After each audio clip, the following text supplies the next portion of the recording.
Okay, awesome. Hi, good morning, good afternoon, good evening, everybody. Depending on where you're joining us from. My name is Tomilola, and I would like to welcome you to the Value of an MBA webinar by Titanal Consulting. This is a webinar in our admissions coaching webinar series. Now, this webinar is going to be a little different, right? I want it to be more of a question and answer series where you would be asking me specific questions, because I know you all have like inquiries and questions about where you are right now on your MBA journey and what you should do, right? Because everything is not just direct. It's not really like a direct path, right? We all go through different paths and different stages. So I'm going to be opening this up for questions almost immediately. Now, yes, for a few of you, you are friends of Titanal Consulting, so you know me, but I just want to introduce myself again. I already mentioned my name is Tomilola. For my day job, I work as a senior technical product manager at Microsoft for our governance solutions. And after my day job and during the weekend, I work on Titanal Consulting. I'm also the co-founder of an edutech startup named Your Career Zone, which is going to be launching fully in the American market in a couple of months. I graduated from the Ohio State University for my MBA in 2019, and I also have an accounting bachelor's degree from Covenant University, and I have the Nigerian CP equivalent, which is called ICANN in Nigeria. So that means I have evolved a whole lot from being like an accountant to working in marketing, having my MBA, and then working in technical product management. What that just means is there is nothing that is really stagnant for you. You can always evolve yourself. You can always keep asking questions. You can always keep doing different things. You just have to be able to put in a lot of effort and be very dedicated to that thing you want to achieve. Thanks, Yesito. Okay, so for the people that are just joining us today for the first time, I always take like a few minutes to go over what Titanal Consulting is. So Titanal Consulting basically is a coaching company that helps students and other working professionals like you all achieve the next level of your career and educational pursuits. The right information is the equalizer, because I have seen how having the right information at the right time has helped put me and a whole lot of people at advantage. And I can also see when not having the right information at the right time has set me back, right? So I understand how having the right information is very important for your success. And that's why our vision is to be the plug that connects you all to the world that you actually want to be in, the world that you actually want to live in, your next career, your next academic opportunities, right?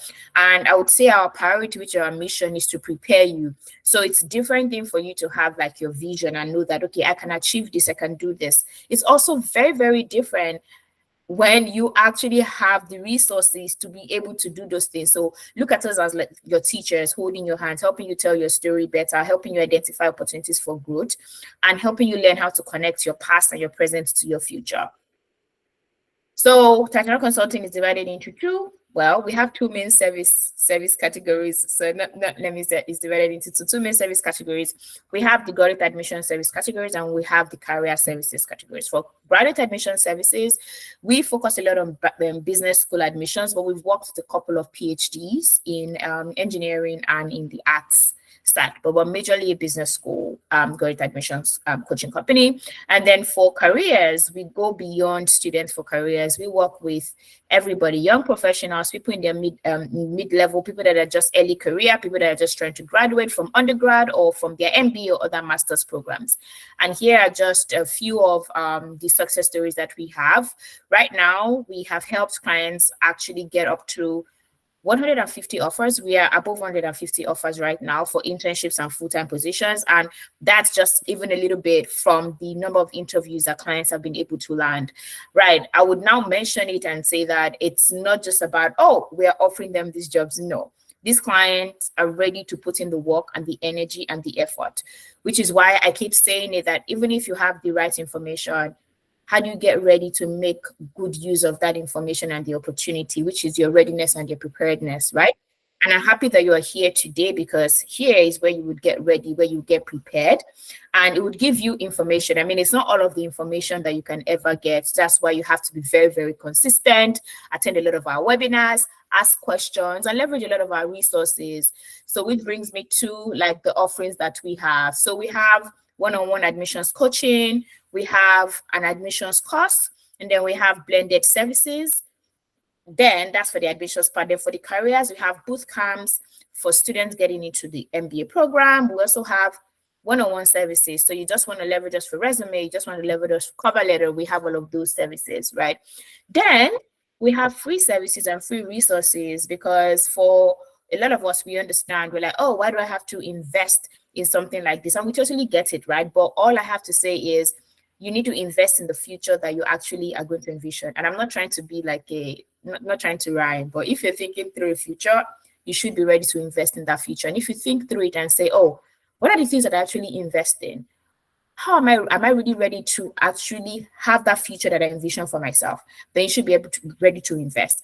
And investment is not just in finance, right? Investment in time, investment in resources, investment in you being focused. You need to be able to invest in it, right? There is a lot of times people say, oh, this person is so good. But most of the times, the people that you think are so good, they didn't just become so good because it occurred to them. They became that good because they were consistent and they were preparing for the opportunities. Like if you're thinking about how do I become so good at essay writing, it's because they spend hours every day reading different essays and iterating their stories. Nobody just becomes that one person that writes excellent essays and writes excellent cover letters. People keep practicing. So look at the future and say, okay, how exactly do I want to invest in that future? And look through different ways of investment and make sure that you're investing appropriately. So now, always type in your questions in the chat box. So this is going to be very quick. It's not going to take us like an hour like our other webinars, right? But it's going to be more of questions and answers. So when people think through, or why an MBA, right? For me, an MBA, when I was coming to business school in 2017, I think I started preparing for my MBA journey since 2016. Yeah, 2016. And for me, an MBA was that bridge that was going to connect my future to my past, right? Thinking through starting my career, working at PwC, I worked as an accountant, and that was amazing. That was great, but I wanted more. I wanted to be able to see business from different facets, understand things from an operations perspective, an analytics perspective, technology perspective. I wanted to understand things 360 degrees, right? And an MBA at that time was something that was going to provide that to me. An MBA also would allow me reevaluate, oh, I have worked for 3-4 years. Now, how exactly do I connect the learnings from 3-4 years to what I want to do in the future? So those were like the reasons why I really wanted to have an MBA at that time. And I also had people that were doing the same thing. So having people in your corner that you guys are doing something similar also helps, right? So I had friends that were doing exactly the same thing as I was doing. And we're thinking through, oh, we wanted to go to business school together. So all of those things really helped really shape my thinking, right? But also, aside that, it's not just going to school and learning. It's also, what are the other opportunities that I would have after? A lot of times when people think through the MBA program, and I know most of us are young, but we haven't really considered, so what do I want to do post-MBA? We haven't considered, where do I want to be 5 to 10 years from now? Right? So most people here, I think for now, are from West Africa majorly. And I know that, yes, it might be really tough from where we're coming from, but the solution is not to run away, right? A lot of times people always say, oh, I don't know the word, like the word they always say. I'm not going to use it because I don't believe in that word that people always throw around. So I'm not going to use it. But people always think that, oh, they want to run away, run away. First of all, you cannot outrun preparation. You cannot outrun having a structure and having a plan. So if you're thinking through the MBA, it must be because you actually want to do it, because you know that it's going to take you to the next level of your career, not just because you're tired of your country, right? So when I have my first conversations with clients, I always try to envision, why exactly do they want to do this? If your first introduction to me is like, oh, I just want to leave my country, I'm most likely not going to sign you up for my service, because that already is a wrong mindset. And that is you setting yourself up for very wrong expectations of what is going to happen in another country, right? Every country has its own challenges peculiar to them, right? And in as much as you think, oh, maybe your country is tough, well, that country that you're thinking of going to also is tough. So if you're thinking through, oh, I want to accelerate my career because I believe that there are more opportunities, I can learn more, I can expand my horizon, that's very great. But that would also mean you have thought things through to say, how do I actually prepare, not just to get into business school, but also to get into companies after business school, right? So that's how I want you to envision it, because I know you all are going to be asking me different questions. Now, to the value of the MBA, I would say the MBA, coming for the MBA, is one of the best decisions that I made in my life so far. It's one of my best decisions. And not just coming for the MBA, coming for the MBA at the time that I came for the MBA is also one of my best decisions. There's always a lot to do with timing. So there are opportunities, and there are opportunities at the right time. I'm not saying that if you didn't do it before, you can't do it again, but I'm just saying right now, if you are at the right time and the right spot for the opportunity, it makes more sense for you to be able to grab it. So thinking through opportunities that the MBA is going to provide for you. One, you can change the trajectory of your career 360 degrees.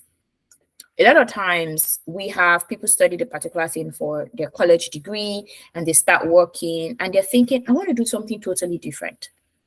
The MBA provides you the opportunity for you to do something totally different.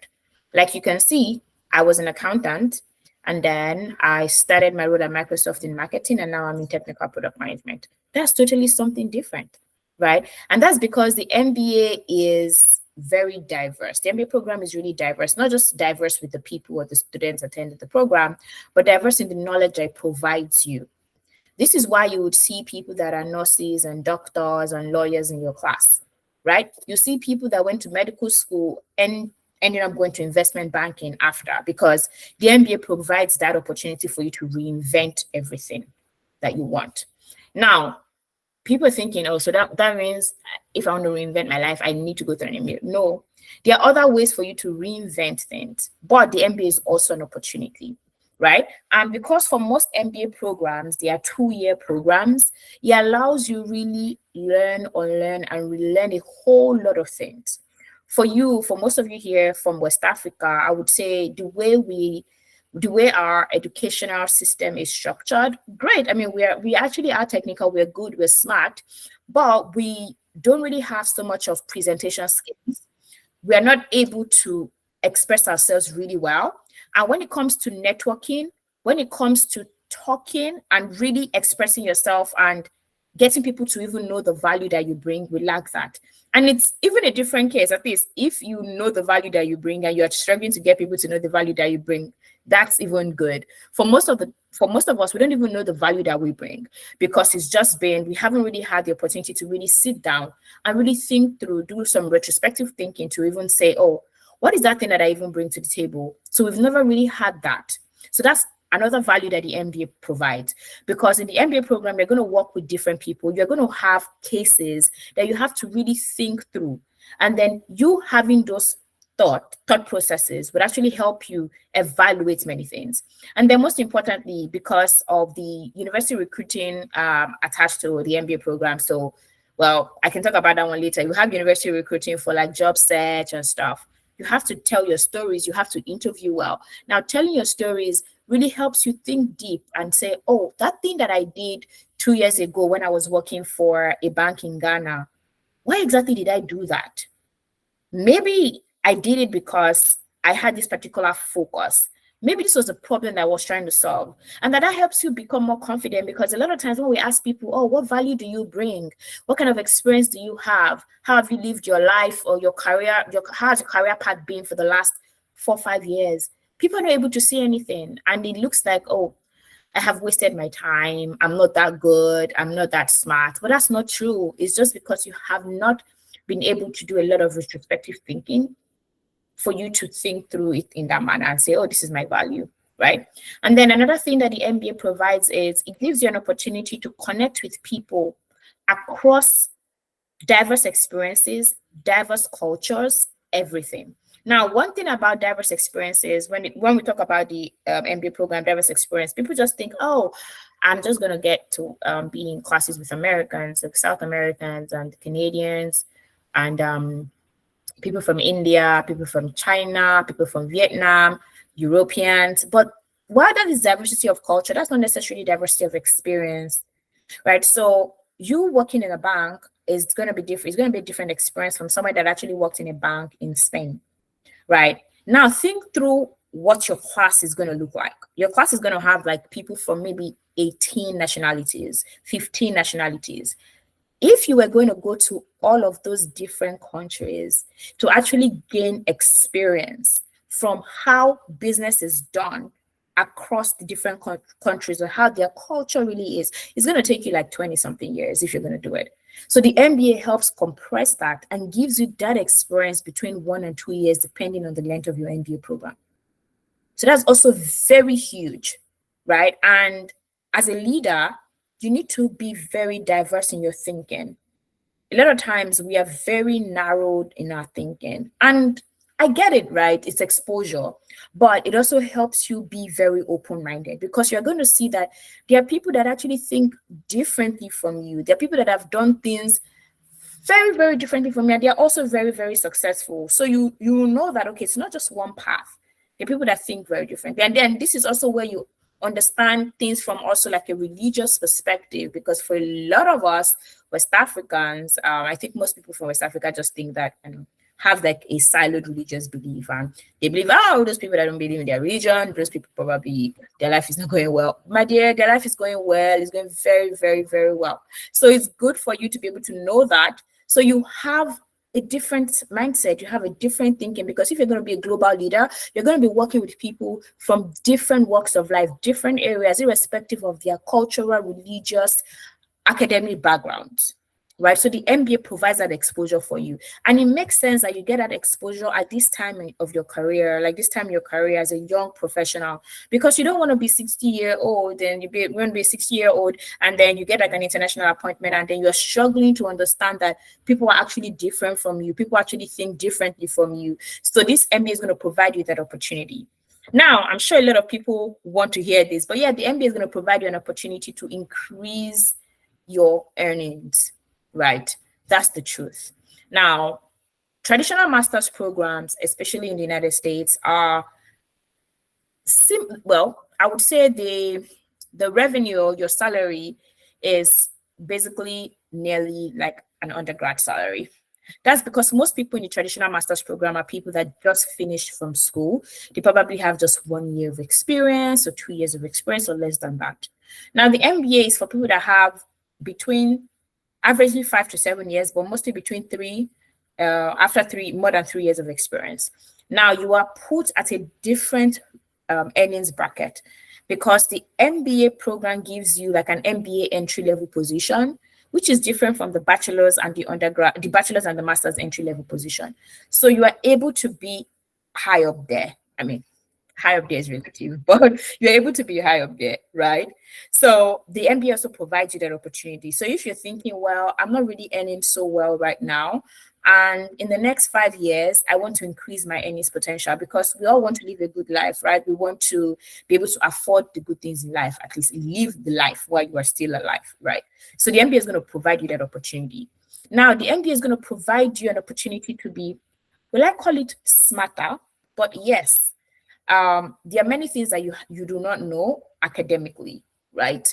And depending on your background, you would always find something that you have never heard about before.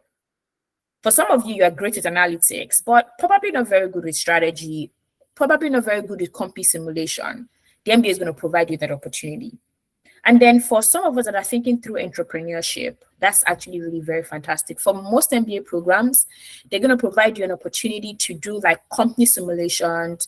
What that means is, well, this could be like a game, depending, where you all own a startup and you're working on how exactly do you build this startup from ground up. Now, aside that being a game, you can actually work on real company cases. So for a lot of schools, students work with startups in the area. So if you're thinking through entrepreneurship, you're able to understand, oh, how is entrepreneurship done in a developed world, in a developed economy, right? So these are few of the opportunities that the MBA provides you, very, very few. I would say for me, the MBA really helped me with my communication and presentation skills. While I talk, well, I used to talk a lot. My mom thinks I talk a lot, but maybe not as much. But I used to talk a lot as a child and even as a grown adult. But there are things that I used to say which were very incoherent. So imagine me having a conversation. I used to say and ums. Now, if anybody says talking to me, I'm always very pissed because why are you using so many filler words? The MBA program was able to help me with that because I had a communications and presentations professor that told me about filler words.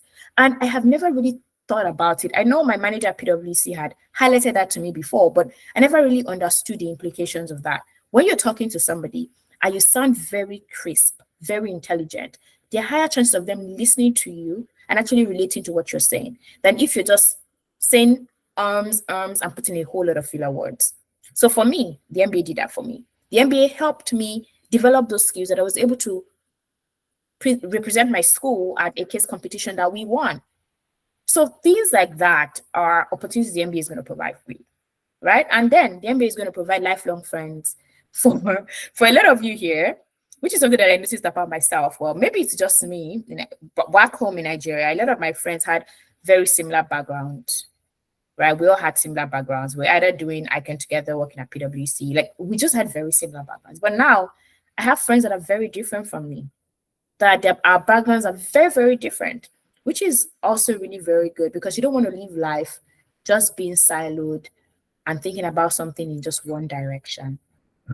Now, knowing all of these values that the MBA actually provides, how exactly can you get yourself ready to actually get into the MBA program? I'm going to be real with you. Maybe 3 or 4 years ago, coming into the MBA program, maybe it was challenging, but not as challenging. But right now, the MBA programs are so competitive. And a huge part of it is because there are a whole lot of people now that are interested in the MBA program. So if you want to get into the MBA program, you need to be you need to have a different strategy because you need to stand out. You can't be basic, you can't be average, you need to stand out really well. So you need to do extremely well and do really, really well. And how exactly do you do that? How do you prepare yourself? So somebody was asking me and said, oh, what's the first thing that I do, right? If you're thinking about the first thing that you want to do in the MBA program, right? You're thinking through going to the MBA program, the first thing you should actually do, it depends on the time. So right now it's August. You need to know when exactly am I going to business school? Am I going to business school in 2024 or am I going to business school in 2025?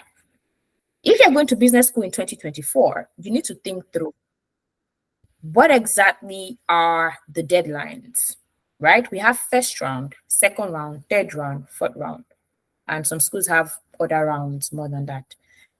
For the first round deadlines are September, October, depending on the school. Some schools are early September, some schools are late September, some schools are early October to mid-October, but we have that range for the first round. Now, that's where you think through it, right? And in the other webinars, I've spoken about evaluating your profile to know where you actually stand. So there are different things that the admissions committee look at. Look at your experience, the years of experience that you have, the type of experience you have, the quality of experience that you have. Those things are very important. So it's not just having 3 years of experience or 4 or 5. It's the quality of the experience that you have is also very important. They look at your test score, your undergraduate GPA, your leadership potentials, your professional exams and qualifications, right? There are a whole lot of things that they look out for. I mean, your recommendation letters, your essays and stuff like that. But before you start the process, even when you're trying to evaluate yourself, you have just very few things to evaluate yourself. You have your experience, your professional qualifications, other additional educational qualifications, and your GPA there, your undergraduate GPA, the leadership experience and volunteering experience that you have. You evaluate that, and then you put yourself on where exactly do I stand? Now, you need to be very objective. On a 5.0 scale, if your GPA is 3.5, 3.6, that's very, very average, right? You are just borderline, it's second class upper. So if that is your degree, that's what you have, you need to look at how exactly do I make up for it in other parts of my application. So example, if you have like a 3.5 GPA, it is August 12th, you're planning to apply for in October. Aside your 3.5 GPA, what else do you have? Do you have a good work experience? Is the quality of your work experience great? Have you taken your standardized tests? So that's when you will now think through, well, maybe I have good work experience, but I've not taken my standardized test. Because your GPA is low, there are better chances for you to apply in first round to get in than in second round, right? Because second round is really very competitive. And I'm not saying you should rush, because there's no point even rushing in first round if your application is not going to be competitive. There's no point rushing if your application will not be competitive. But if you're going to do your application in the first round and you're thinking through, oh, my GPA is 3.5, 3.6. So what do I do? How exactly do I put myself high up there? So this is where you're thinking through, maybe you need to do very well in your exam. And doing very well in your exam is actually very relative. It's not about coming up with some ridiculous scores that is not verifiable. Because the reality is, if you come up with a score that is just totally off the chart, it's also going to raise a question. So like, you need to really think through it really very well, because at the end of the day, it's your capability, right? And there's nothing that is impossible for you to do. You just need to be able to put in enough time. So you're thinking through, I have this August, I have this October, how many hours I need to study for? And then you're looking through dedicating the time resource to getting that done. But because you are just starting in August, you don't have the luxury of just dedicating time resource first without working on other parts of your application.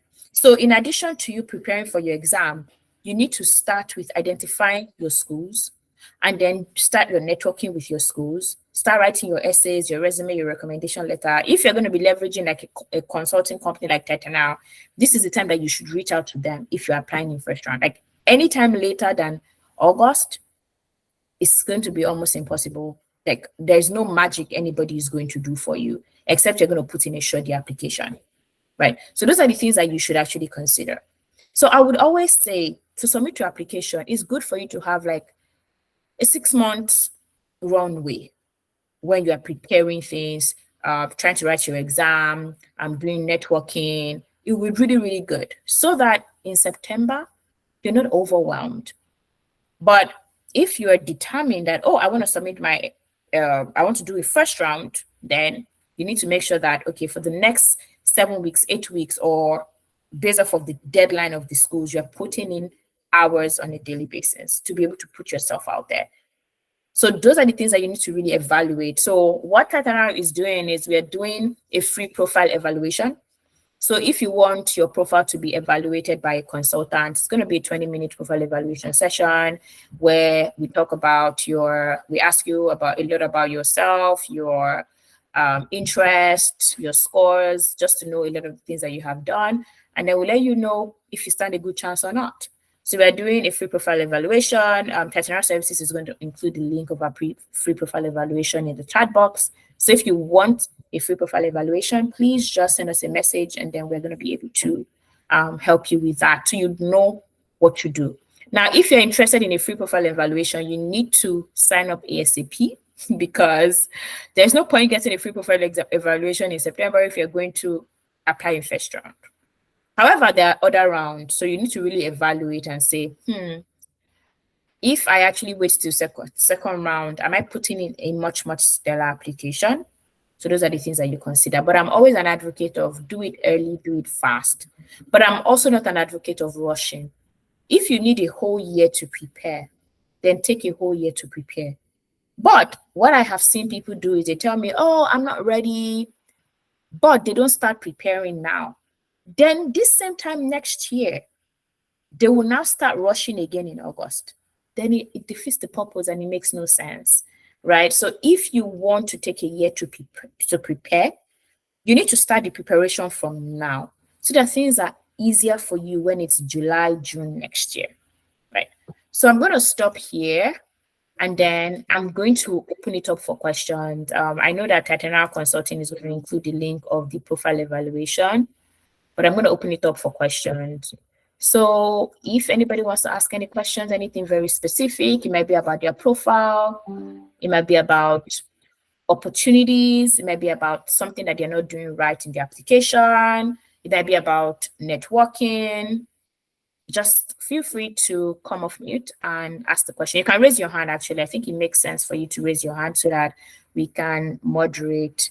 So just raise your hand and then I'll call you and you can answer the questions.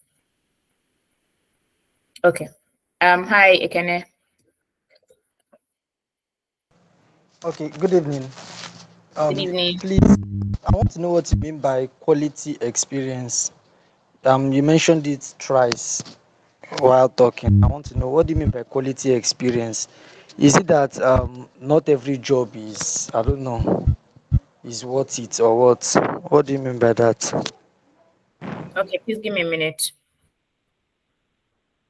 So, Katana Services, please, where is the link to the profile evaluation? That should have been included. Why is it not included yet? All right, so quality of experience is what I said, the quality of experience. So if you're interested in coming for the MBA program, you should have been doing work, right? So if you, like, I don't know how to explain this. Well, I should know how to explain this. So not to berate any type of experience, but for example, if you have worked as a receptionist for 3 years, and if you have worked in a startup in business development or marketing, the experience in a startup in business development or marketing is much more quality than working as a receptionist. Because what value exactly would you say you have done business wise working as a receptionist? Now, this is also where telling your story is also going to be different. So if you worked as a receptionist, aside working as a receptionist, what else have you done? What are the other things that you do, right? It could be that you run your own business. In fact, your experience working in your parents' business, managing everything, right, might actually be much, much better, or it would actually be much, much better than just working in a place where you're not doing anything. Some other people, they work in organizations, some people work in like government organizations and ministries, but they do nothing there. So for people that are not Nigerians, in Nigeria, we have something called local government. If you work in what have you done? Like, that's not like you've just worked there for 2 years, but that's not quality experience. You've done nothing.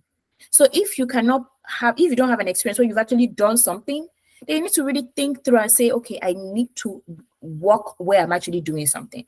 Maybe you don't have an opportunity to resign from your Lagos state government work or wherever you're doing, where you're not doing anything. You need to think through and say, where exactly can I start working? So this is project, it could be project wise, it could be your brother, your sister, your parents have a company and you're helping them do like reevaluation of their strategy. So if I talk to you in 6 months, you can tell me that, oh, you helped your father's business revamp their go-to-market strategy for the product. It doesn't matter if it's just a shop or it's a store. That's quality work. But you not doing anything in your office is not quality work. Right now, that brings me back to reception. I'm sure people are working, oh, the reception actually has quality, just done quality work. But what else? Like, what value are you going to put there? So if that's what you have done, you've worked in front as a receptionist or a front desk, then your resume should be able to talk about how you have optimized operations as a front desk officer. It cannot just say, oh, you're just receiving people and directing them to offices. That's not MBA type experience. So you need to think through, what valuable experience am I bringing to the table? Your valuable experience is your MBA type experience. That's what you're bringing to the table. So I hope that makes sense. I hope I've been able to answer that question correctly, John. Yes, thank you very much. Okay. Do we have any other questions? Does any other person want to raise their hands?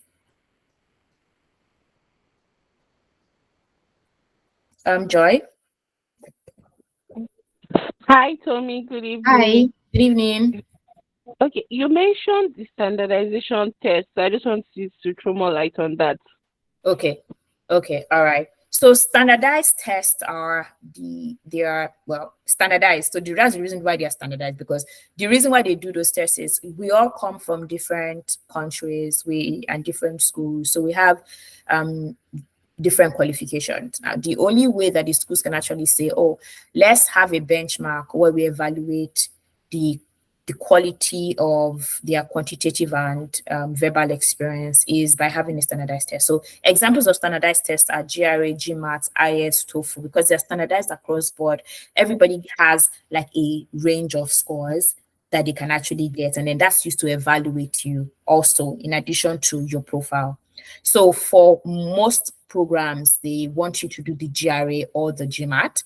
There are a few programs that want you to do TOEFL or IELTS in addition, right? So it's done in addition. That's just like a test of English. It's not a serious something. But the GRE and the GMAT are like the most important standardized tests that you require to be successful in your MBA application process. So that's what the standardized test means.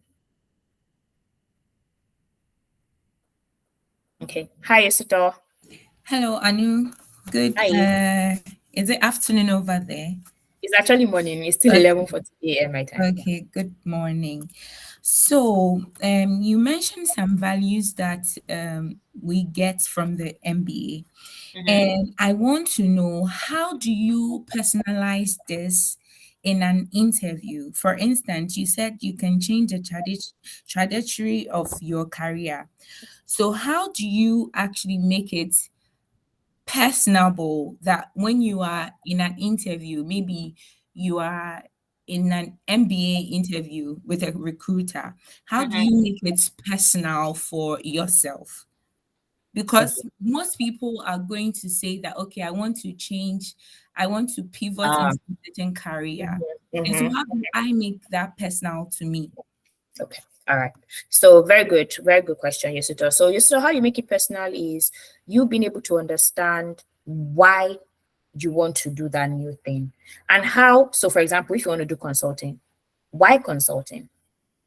You can't just wake up and say, "Oh, I want to work in consulting." There has to be a reason, right? It could be right. It could be because of the fast-paced nature of the consulting world. It could be that. It could be the fact that compared to other careers, consulting actually has a clear path to the top, right? Like literally, you can be partner if you do all of the right things. Like it's clear, right? If you're going to dedicate your life and your time and put in a lot of energy, you would go there. You would get it. You would get it, right? So that's also a reason. It could also be that for consulting, you are not focused on coming up with strategy for just one company or for just one industry, right?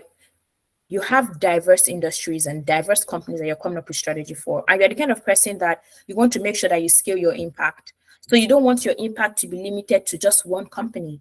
You want to ensure that you are helping companies maybe drive maybe digital transformation or drive whatever across board. And consulting is the only industry that's going to give you that, because you're not just working for Bain or McKinsey or EY or PwC. You're also working for all of their clients. And that will give you a broader view of how businesses are done across board. Because for someone like me, for the last 4 years, I've been working at Microsoft. My thinking is actually very limited. But for you as a consultant, if you've been able to consult for several companies, including Microsoft, you have a more diverse thinking, like more diverse ideas of what's happening across different industries because it's consulting. So you need to really think through and say, why exactly do I want to do it? This is where your retrospective thinking comes in. You just need to sit down and ask yourself why. And then when you ask yourself why that why. So go down 5 whys to really understand the reason why you want to do that. And it takes a while. It's not something that is just going to come like that. You need to just keep thinking and questioning everything. And the way you can start that by helping yourself, just generally, when you're asked to do something, ask why. Why do you have to do it? Like, why is that necessary? Let me give you an example of something that they do in Nigeria. People wash rice before they cook it. Why do you wash it? You just wash it because your mother has washed it, or you should ask them why. That way it helps you really think about why you do things you do. And even though it seems like a rice example, it's going to help train your brain so that when you're thinking through what your long-term goals are. You're asking yourself why. Why is it consulting? Why is it tech? Why is it pharmaceutical? Why those particular industries? Why do I want to be a finance manager? Right? Once you're able to know that why, it doesn't matter where you're coming from. You have a why. And then that's what you're going to tell the outcome. That this is the reason why I'm doing this thing. You get it? So did I answer your question, Yusuto? Yes, you did. Thank you so much. All right. So if you have more questions, you can raise your hand. Palumi has asked, what are the cost implications one should be looking at? So good. Now, cost implications with the MBA is in two folds. Like there's cost implication before the program, cost implication during the program, right? So cost implication during the program is basically your tuition, your living expenses, right? And for funding for the MBA, there are different ways. There are scholarships, there are student loans, right? Majorly scholarships, student loans, and well, if you have funds. But right now with the exchange rate, I don't know. I don't know if anybody can actually really afford the school fees without scholarships or loans. So now that's like your tuition. And you can get like the tuition details from the website of the different schools. Now, based off of the strength of your application, you might be eligible for some scholarships. Now, not like the way people always say, oh, apply for this scholarship, that scholarship. The MBA program doesn't really work like that. So that's why when I see some ads and they say, oh, apply for this scholarship, I'm always like, I don't know. That doesn't sound right. Because for most of the MBA programs, the scholarship is tied to your admission. So the school assesses you for scholarship the way they assess you for your application. In fact, if you're going to write an additional scholarship essay, it's going to be included in your application. So how strong is your application? For all of those anchors that we have discussed, recommendation letter, essays, your story, your test score, how strong are you across board? Your MBA admissions interview, the timeliness of your application, the intentionality of your networking, how strong are you across board? And then does this school have funding opportunities? Because the way the schools behave, their funding opportunities are in buckets, right? If the money has finished from the bucket, there's nothing that they can do, no matter how great a candidate you are. So that's the cost implication on that one. Then before the program, well, if you're going to leverage a consulting company like Tomilola Consulting, you have to pay for coaching. So yes, we coach candidates to get into top business schools around the world. So you pay for coaching, leveraging any of our services. That's one thing. You're going to have to pay for your visa fees. There's something called service fee, which is a fee to the US Homeland Security. You're going to have to pay for that. Then once you get admitted, you have to pay acceptance fee. The thing about the acceptance fees are they're applied towards your tuition. So it's subtracted from your tuition. And if you get a full scholarship, for example, you're refunded your what's the name of the thing? And I'm saying again. I don't know why I'm saying that. My professor will not be happy with me. So your acceptance fee, you are refunded your acceptance fee, right? So, I mean, you're going to have to travel, you're going to pay for your flights, but all of those are like other cost implications before getting into the program that you should look out for. Yeah. So I believe I've been able to answer your question, Belumi. Yeah. So do we have any other questions? Does anybody have any other questions for us? Awesome. Alrighty. So yes, so this is just an overview of our product service again, our admissions and our career services. We have individual coaching for career services. We have international job seeker coaching for people that are looking for opportunities outside of their home country. We have our career head start, which is a virtual bootcamp and also on-demand online bootcamp. Then we have our storytelling and interview coaching services. Then we have our admission services that cut across school selection to scholarship evaluation. Those services are bucketed into one-on-one service, blended service, and our admissions costs. So we also have a free ebook. So if you're interested in having access to our free ebook, which is Navigating the MBA Application Process, which is just your starter guide, you're thinking through, oh, starting the MBA program, what do I even need to do at the particular time? We have this Navigating the MBA Application Process ebook. So just have access this ebook with using the link. Tomilola Services, please include the link to the ebook in the chat so you're able to access it. If you also want us to evaluate your profile, please use the link that Tomilola Services has provided in the chat and you're able to access it. Yes, Yesudo, you raise your hand. Okay, Anu, thank you once again. So my question is, you are saying that we should make our profiles stronger. Yes. So, yes. So, how should we do that? Because some of us have okay GPAs from undergrad. Mhm. We have certain things that we think that is strong enough, but then sometimes to outcomes is not that great. So Mhm. how do you make your profile very strong for you to be able to get admissions? And Okay. also with the interviews, how important is it? I'm going to start from that one. The interviews are one of the most important part of your application. I've seen people with great profiles, like good score, undergraduate result, everything check check. They didn't get admitted because their interviews were bad. So your interview is a significant portion of your application. Your interview is too significant. It is just a significant portion of your application. So if your interview skills are not good, you will just find out that you keep getting these interviews from schools, but you're not converting it. That is where you would know where your issue is actually. So if you have gone through this entire admissions process before and you got several interviews, but you didn't get an offer, the only challenge that you're facing is your interview. Now, it's a little different from if you actually applied and you didn't get interviews, then a lot of other parts of the application are challenging. Now, that does not mean that it's only the interview that is your problem if you didn't get the offer, but the interview is a significant part of your problem. There are people that I've seen with very average GRE scores, but because they aced their interview, they got into the program with significant funding, even 100%. But there are people that had very good, decent GRE scores, great undergraduate GPA, but they couldn't get in because they were not prepared ahead they were not prepared ahead. No. So if you're not prepared ahead of your interview and you just come to the interview and say nonsense, you're not going to get anything. Now, you mentioned something about how do you make your application stronger. Now, there's a reality of the things that you can change and the things that you can't change. So if you already have a low undergraduate GPA, you cannot change that, and there's nothing we can do about it. You cannot go to the past.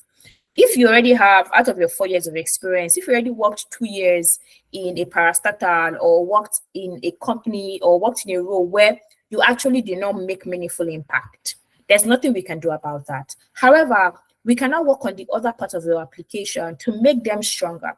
So there's a part of your application where they say additional essay. Is in the additional essay that you explain deficiencies that you had, but you also talk about the things that you have now done to work on those deficiencies. So, for example, you worked in a company where you did not do anything. And please, I don't want you to mistake what I mean quality of experience. So some people might think, oh, because I just work with my mom, I don't have quality experience. No, you working with your mom can be 90%, 100%, 150% more quality than somebody that actually works in a company that does nothing, right? That does nothing impactful. But you would also know, right? So if I even give you an example, a market woman, right? If I work with the market woman to revamp her resume, she actually would have fantastic experience. You know what? She has done supply chain because she did operations and logistics. How exactly did she get her goods to the market?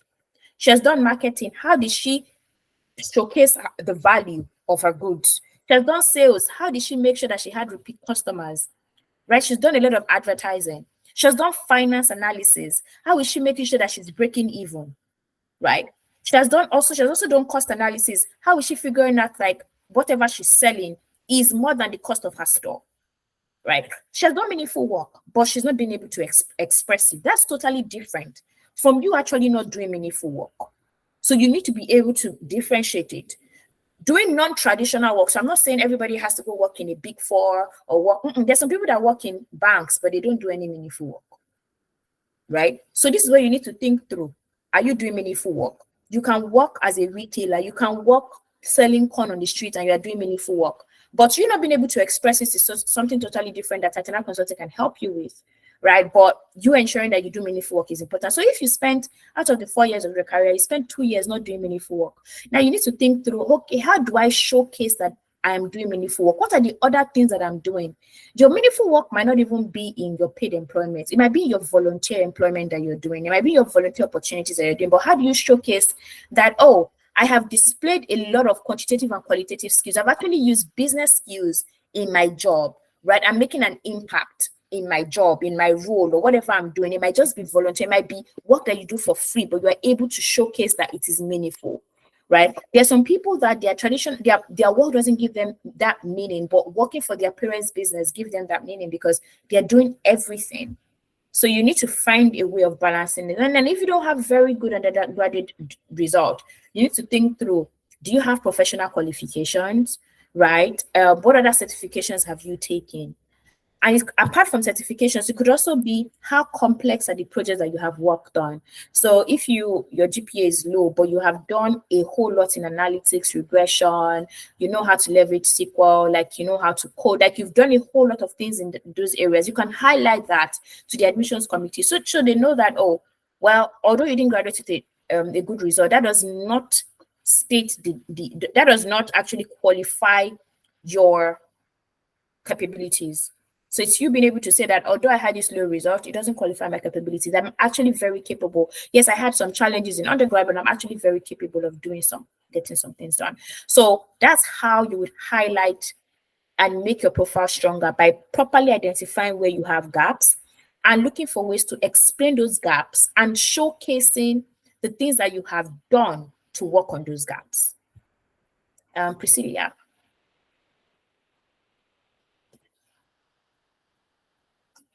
You raise your hand. Okay. Yes. Hi, Hi. yes. So my question is, if I want to apply in 2024 for fall of 2025, Okay. can I book your services now to start the one-on-one coaching?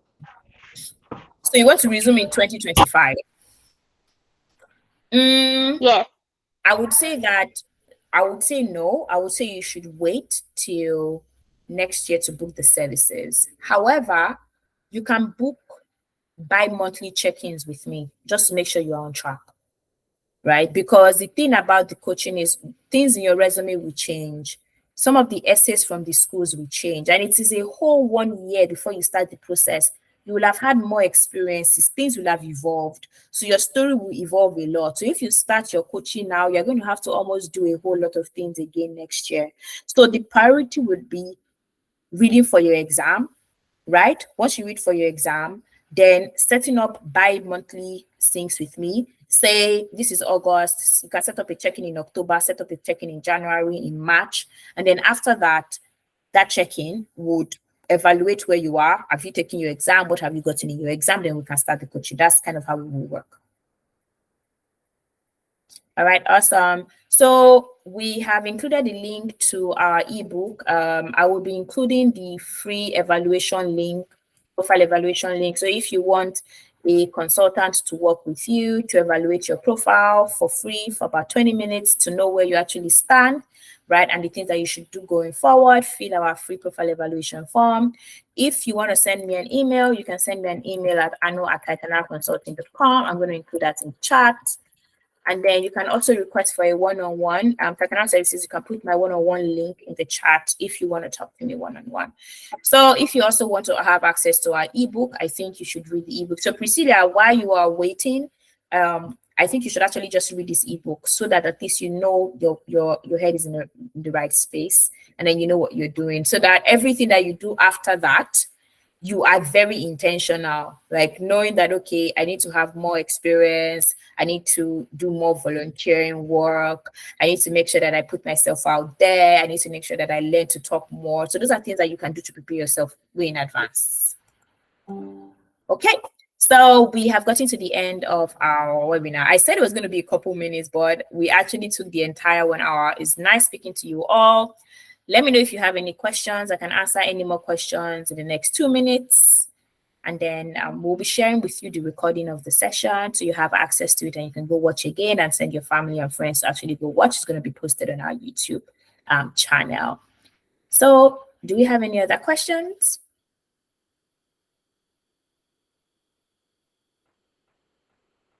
Okay, awesome. So thank you all so much for your time today. I really appreciate it. Let me know if you have any questions, if you need anything, and remember the Titanal Consulting team will be happy to speak with you. Have an amazing weekend and blessed week ahead next week.